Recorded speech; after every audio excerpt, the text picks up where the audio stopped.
What's up, guys? Welcome back to another episode here of the BlockHash podcast, your number one resource for all that is happening across the emerging tech space. Be sure to like, comment, and subscribe wherever you listen to or watch the show. Today, I'm joined by another fantastic guest, Brian Oakes, here to learn about his memoir, Undermined, and his crypto story and the 31.5 million hack that he had to endure and go through. So, Brian, welcome to the show, man. It's a pleasure to have you here and excited to learn about your story. How you doing? I'm doing great. Living the dream. Awesome, man. To kick things off, tell us a little bit about yourself, maybe a little bit about your backstory, and maybe kind of originally what sparked your interest in Web3, prior to this whole incident and hack that ended up happening to you. Sure. So my name's Brian Oakes, and I've actually been in crypto since late 2010, very early adopter. Initially started with a friend of mine telling me, hey, I can go ahead and run some software on a computer and make a couple bucks. And to be honest, that was my initial hook. But for me, it slowly became about more. I eventually read the white paper and kind of understood about a UTXO layer one blockchain, that type of thing that really, really got me interested.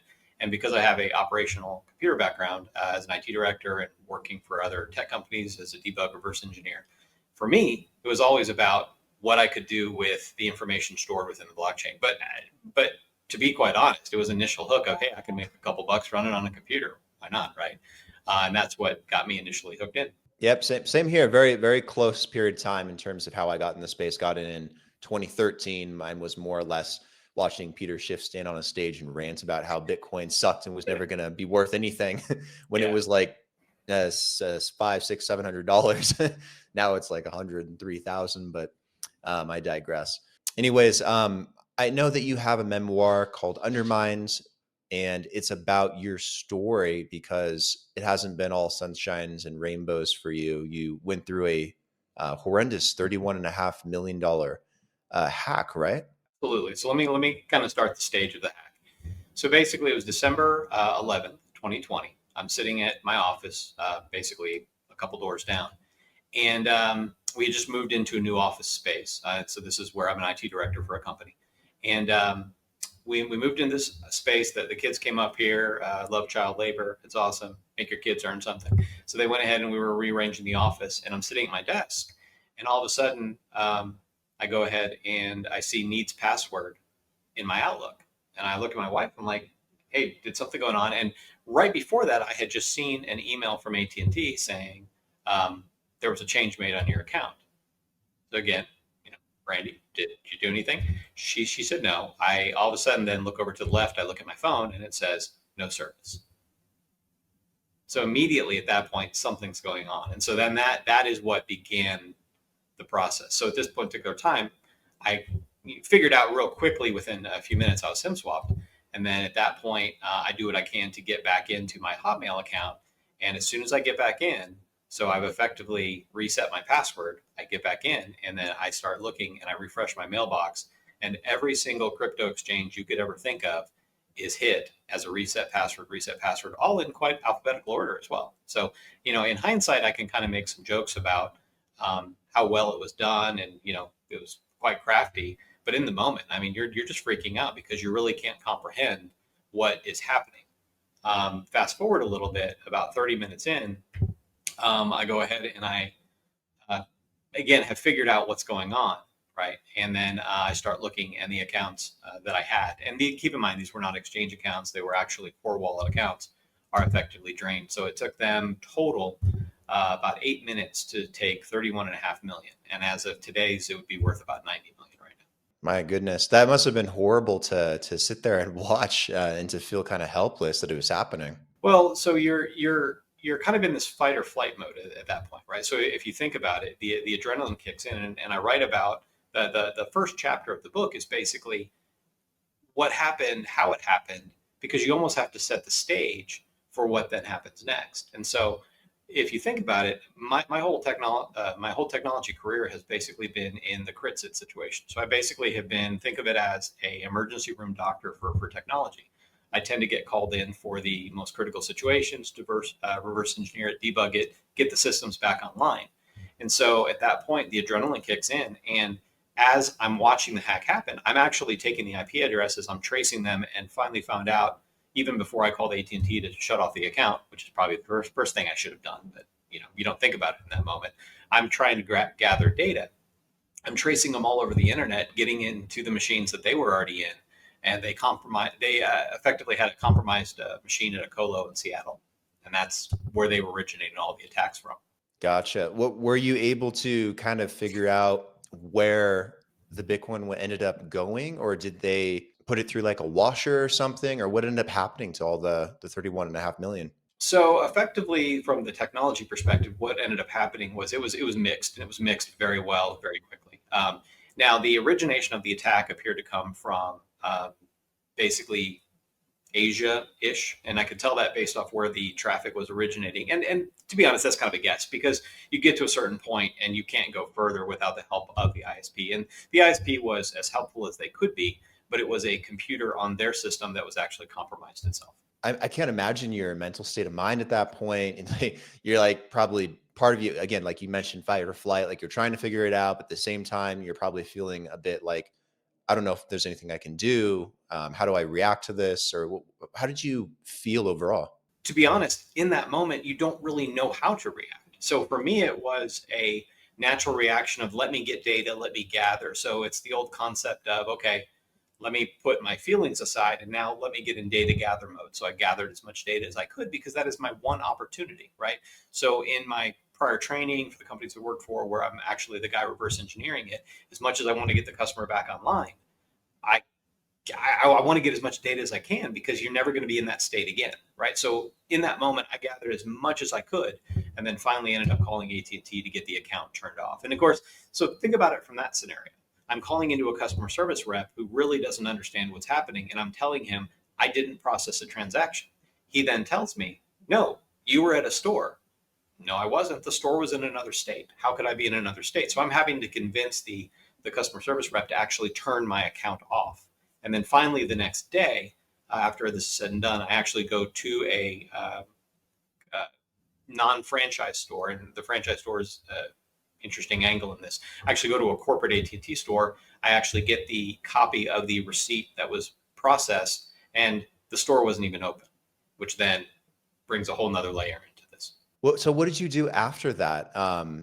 Did you try to go for any kind of recourse to figure out what to do? Did you contact authorities, or I guess what steps did you take? After all was said and done. Well, so you have to think about it. So first, there's a couple different stories, because you got to remember, even 2020, crypto was a little mainstream, but you can't really go to a detective or you can't go to a police agency, because now is a little different. But even 5 years ago, it was still this outlier. If you were in crypto, you were doing something, you were nefarious, there was still that kind of vibe. So in this particular case, once so just kind of fast forwarding a little bit, the next day after I get the receipt, I begin to put all the pieces together. I then go ahead and talk to a gentleman actually at the AT&T store who was very, very helpful. He was able to help me figure out where the actual transaction took place. He also was able to tell me, maybe he shouldn't have, but he was able to tell me that the phone that they were using, so they just did a normal SIM swap. The phone was actually about 150 miles triangulated to the store. Things I probably shouldn't have been privy to at that point, but it actually helped me build the case. Eventually, I went ahead and contacted AT&T, which was the whole thing. We went to arbitration and effectively settled, and I kind of went on my way.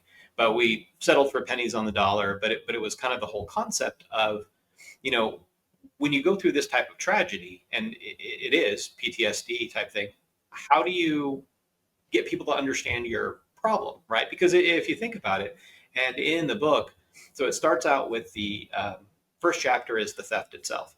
But then we have to begin, how did we even get here? Because friends and family, church groups, those type of things, our Sunday school group, our just that type of social, had no clue about any of this, because it was not anything that I wouldn't say I was not proud of it. It's just nothing ever talked about, because it was kind of my hobby on the side. And if you think about it, back in 2010, 2011, 2012, if you were doing anything in crypto, you were laundering, you were drug dealing, you were doing anything you could ever think of. But for me, it was always about the information contained within the blockchain and the information is stored. And so I began very on to see that bigger picture and continued to, write it and write it and write it. For me, it was never about the dollar amount. So after the theft occurred, how can you talk to people about this? And that's actually kind of why I wrote the book. So let me kind of transition to that for a second. With the book itself, it was a memoir, but it was how my wife and I handled this, because we called it our first world problem, right? Because I still got a job, I'm happy, I'm healthy, love my wife and family.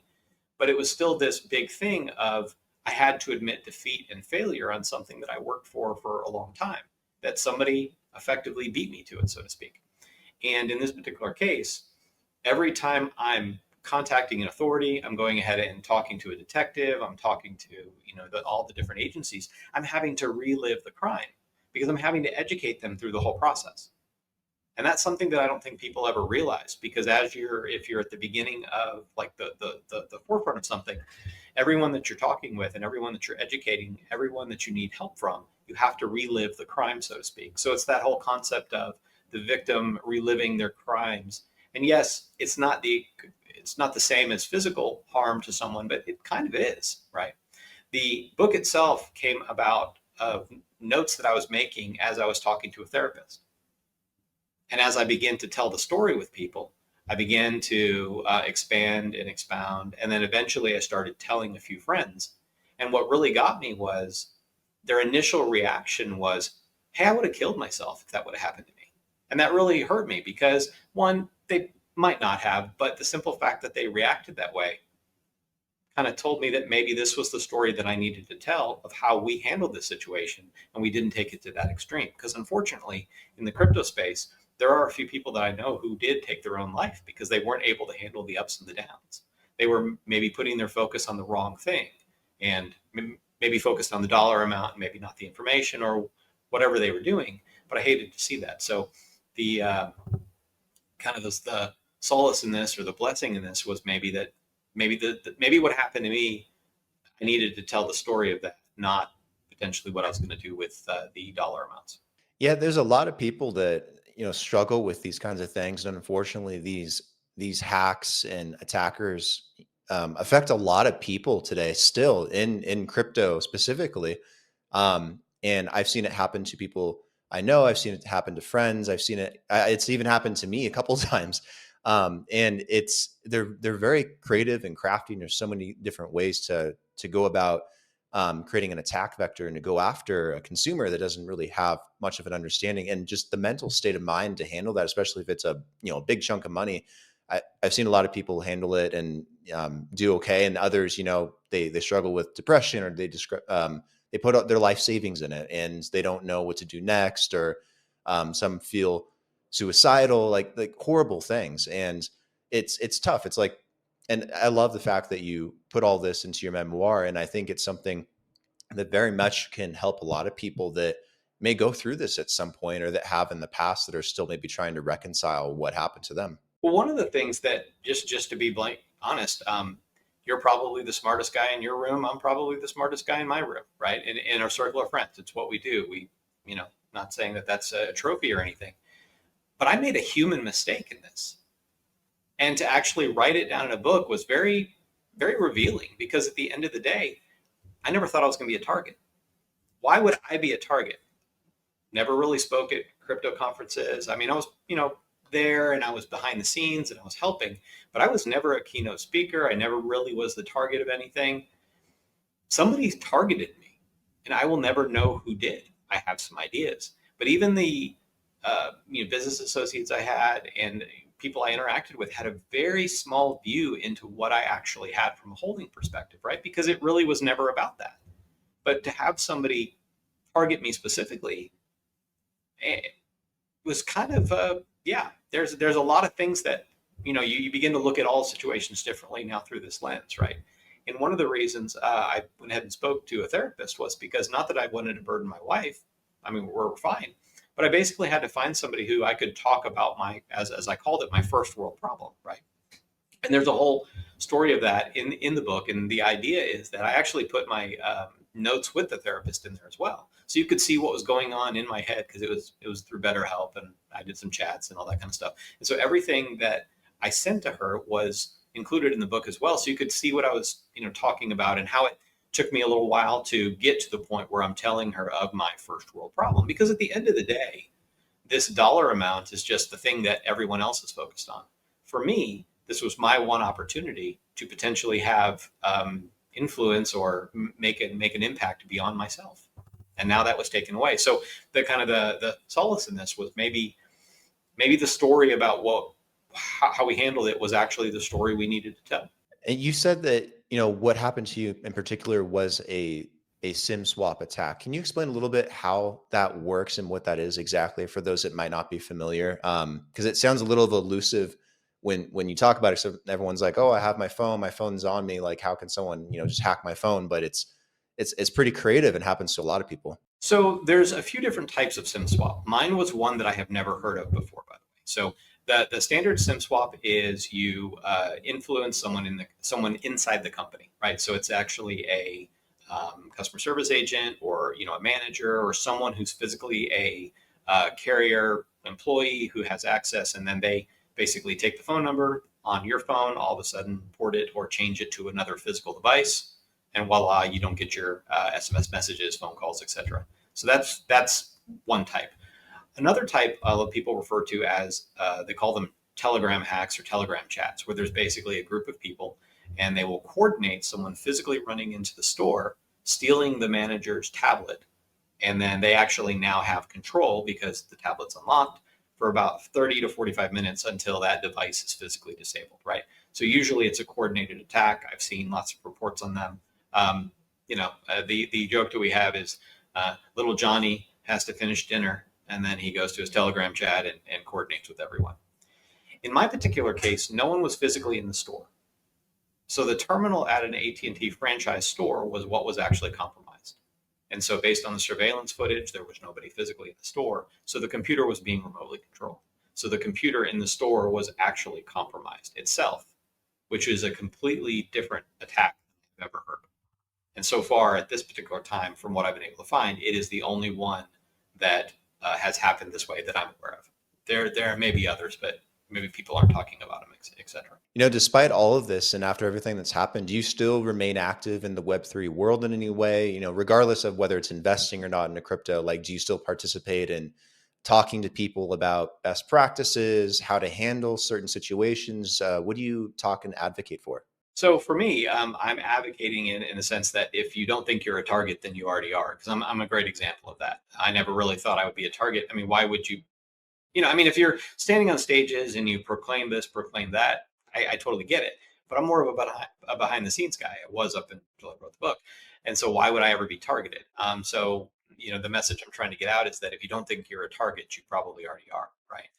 Um, the big thing in the mistake that I made was I left enough breadcrumbs in my mailbox, nothing to do with crypto, that allowed folks to go ahead and get that. And in fact, they actually got a wallet file, not logging into exchange accounts. They eventually did get into exchange accounts. But for the most part, it was a large wallet file that, to be honest, was unencrypted that I forgot about. And it's really dumb to even admit that. But the whole point is to be vulnerable in that scenario. So what I'm preaching now is, hey, people of my age who've used their inboxes as digital filing cabinets for years, go back and do a little hygiene every once in a while, because every mistake that I've made, I guarantee you everybody's made. It's that type of scenario of send your social security number, send your driver's license, you do things out of convenience, you snap a little picture of something. All those breadcrumbs that we leave behind will and can be eventually be used against us. And in my case, that's actually what happened. Complete, as the saying goes, dumbassery on my part, right? And that's something that I had to own up to simply, again, I'm supposedly the smartest guy in the room, and I probably made one of the dumbest mistakes. But what can you do? You have to keep on keeping on. And so that's kind of why we wrote the book, and in the sense of telling that story that, hey, guess what? It's okay to make a mistake and you'll get through it.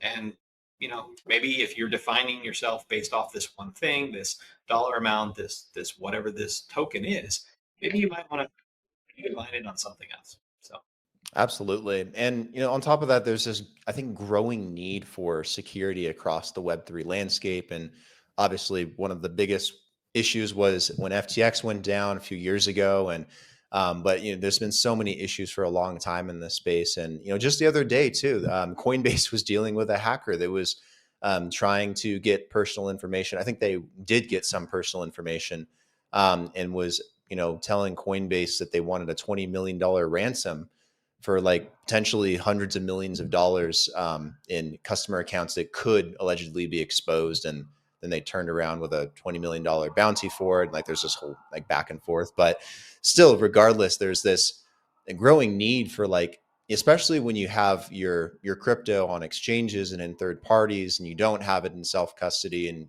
even if you do have it in self custody, not putting your wallet addresses in your email or places where they're exposed. But there's definitely a need for heightened awareness and security, even at the corporate institutional level. I'm curious if you have had any thoughts about this as well, on the industry at large, and maybe better best practices, protocols, protections, things that maybe we could do better at from a corporate level also to protect users. Oh, sure. So the problem that the crypto industry has is that it is too difficult to do anything.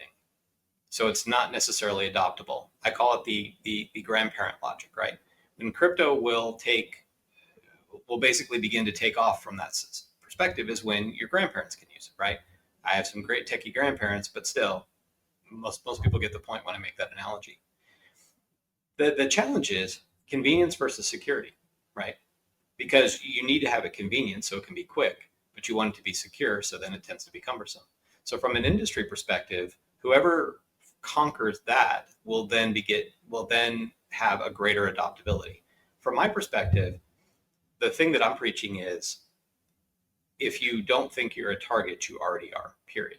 That being said, digital hygiene, go back, move to as many passwordless type things as you can. But here is the other problem. Institutions like banks and some of your financial institutions still require text SMS authentication. And so in my particular case, the only thing that was targeted was crypto. But I have other financial accounts, just like anyone who has an IRA or 401k, et cetera. And those institutions do not require or even have the option for any other factor authentication except SMS. And in this particular case, I was fortunate enough that they didn't go after any of other. They purely went after the crypto. But there's no reason they couldn't have. And so until the different institutions or companies, et cetera, begin to forcibly adopt these higher level authentication, it can basically happen to anybody. And that's so if anything, I'm advocating for more awareness and just basically telling the story. If anything, maybe it might change some minds. It might help. Kind of that's where I end up on that. Absolutely. Well, I want to read your memoir. Where is it available? Where can people find it? So it's currently on Amazon. You can search for Undermined by Brian Oakes, or you can go to Undermined, UNDERMIND.com. So undermined.com. And just some of the story, I actually was working at Microsoft. I retired. I actually work again for Microsoft in another company. And I spent a lot of time gold mining. And so it's one of those things where a lot of my history is in gold mining as well as debugging. And so a lot of those common themes of finding the root cause, the journey versus destination are in the book. But these are lessons I've learned along the way because, again, once you have this theft, you begin to tell people about it. They begin to say, how did you get here? And there's a whole story of how we ended up getting there.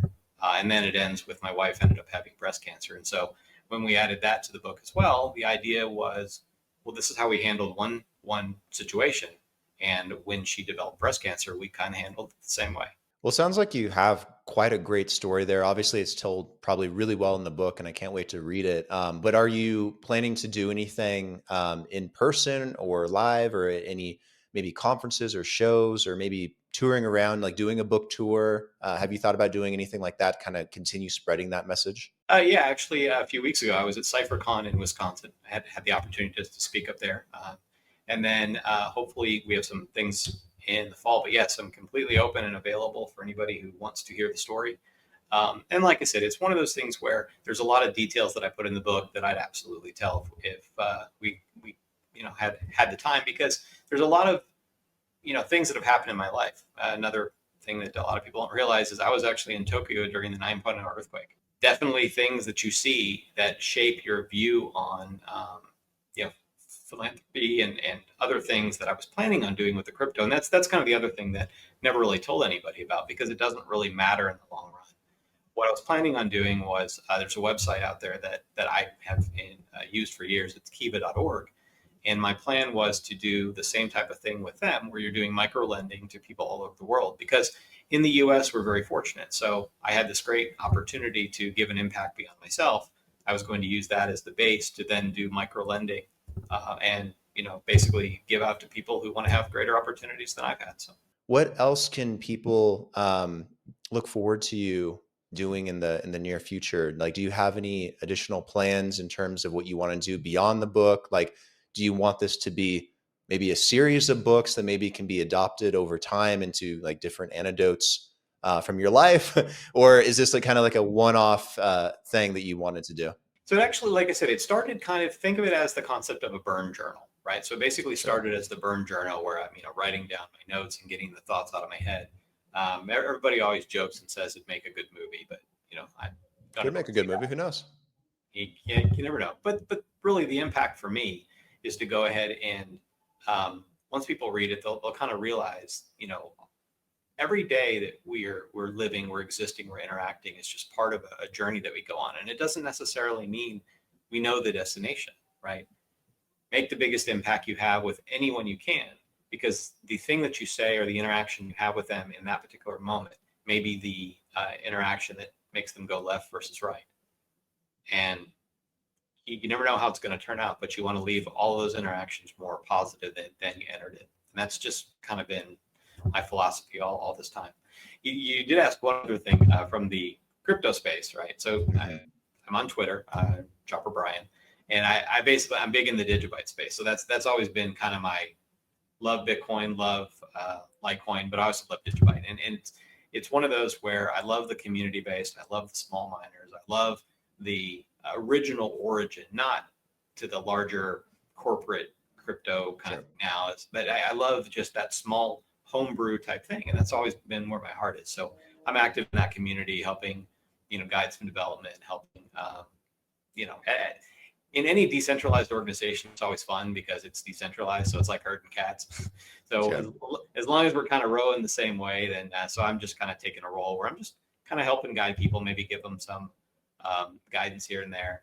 As a debug engineer, for the most part, I can help them review code, but for the most part, that's become my hobby. So it's still do a little bit of mining, nothing like I had at the time, but it's still a fun hobby, and I love it, and I love the ideas of what are coming out of a younger generation who are now not necessarily focused on the dollars like it was last few years. There's people who are now getting back into the technology. Yeah, I see the hat. I was like, that must be Digibyte, right? How's the Digibyte community doing? I haven't heard much from it in quite a while. Digibyte Community is good. They finally got the 8222 wallet out, which was a big merge with Bitcoin.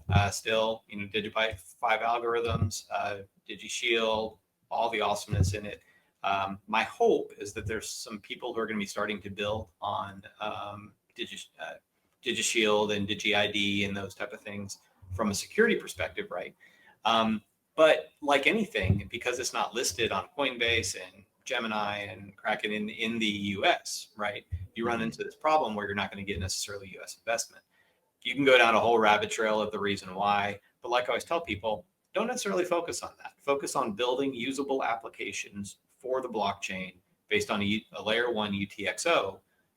Stay true to that vision and great things will happen. It's the whole logic of if you build it, they will come, right?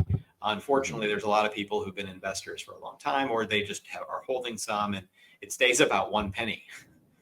And we just don't really understand why. But like I've told them, just don't worry about that. Just look for usability cases. There's a lot of things that are being done on the Bitcoin blockchains that you can do on Digibyte without Lightning. You just do it. It's just there, and it magically works, and it's a ton faster and ridiculously cheaper. So, well, to the Digibyte community, I see you guys. You're still there. You're still relevant.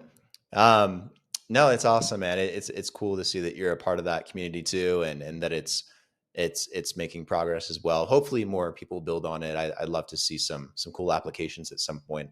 And to be honest, it's one of those things where there's not many communities. I mean, there's a few others. Don't get me wrong. I'm not trying to Hmm. single anybody out, but it's kind of the hobbyists, right? And it's nice to Sure. see that people are taking what they're doing in the BitDAX space with the individual solo miners, and they can pop a block with one of those on Digibyte.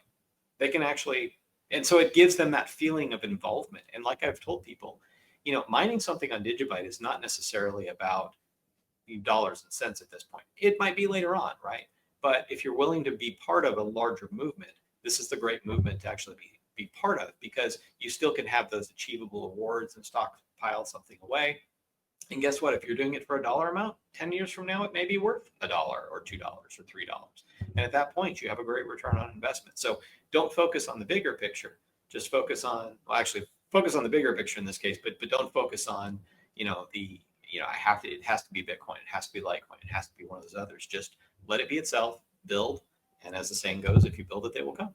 Absolutely. That's the beautiful thing about crypto is that you can literally be rewarded through time by putting in your effort and building and so many different projects too. It doesn't have to be just Digibyte or Bitcoin or Ethereum or Solana. Like there's so much out there. And I think that's the coolest thing is the hobbyists out there really can dial in on a niche or a community that they really like and everyone kind of fits in somewhere. And the diverse array of communities, I think is just the coolest thing across the space. One of the analogies I always use in the book is that because I have gold mining, right? So gold mining and Bitcoin mining have a lot of similarities. And Yeah. the similarities I make is that, okay, so sure, you can go out there and you can get a claim and you can do some testing and you can, put in the effort and you're effectively rewarded for the effort that you are putting forth. So if you're out there, you're actually dredging or you're shovel mining or however you want to do it, the more material you move, the more gold you're going to get, right? And then there's this luck factor. Sometimes you get a little pocket and you get some more gold, right? So it really, to me, has a lot of parallels to crypto mining. And so when I'm actually explaining it to people, there's a lot of parallels to that. And so a lot of people get it, but still in the Digibyte space and even in some of the others, like I tell people, just don't worry about it. Just keep it as a hobby. So it's something that you can dabble in. It's if you make a mistake and you send 3 or 4 Digibyte, not really gonna cost you $100,000 or something. So it's something that you could kind of play with, and it's allows you to also very quickly in 15 seconds or so have your transactions verified. So you can, again, like I said, there's a shirt that I have. It says Bitcoin is a better Digibyte is a better Bitcoin. So I love it. I'm going to get one of those shirts just because why not support the community? But it's great to see you still active in the space generally, Brian. And where can people reach out if they want to get in contact with you? Is that best through social media, LinkedIn, or where can people contact you? They can reach me out on LinkedIn, Brian Oakes. You can also reach me out on Twitter, Chopper Brian O, or you can go to undermined.com and to cover the book, just undermined.com. Awesome. Brian, I appreciate the time today. I'm looking forward to getting my copy of Undermined as well. Hopefully I can get myself a hardback copy or paperback at least. I like a physical book. I'm different like that. Most people today, it's just everything's, audio or digital, which I have no problem with. You miss the physical book. So I definitely need to get one and looking forward to reading it and keep me updated on everything you're doing. Maybe we can meet up at some point in person and later in time and maybe do another episode together. That'd be awesome. Sounds good. I look forward to it. Thank you for your time.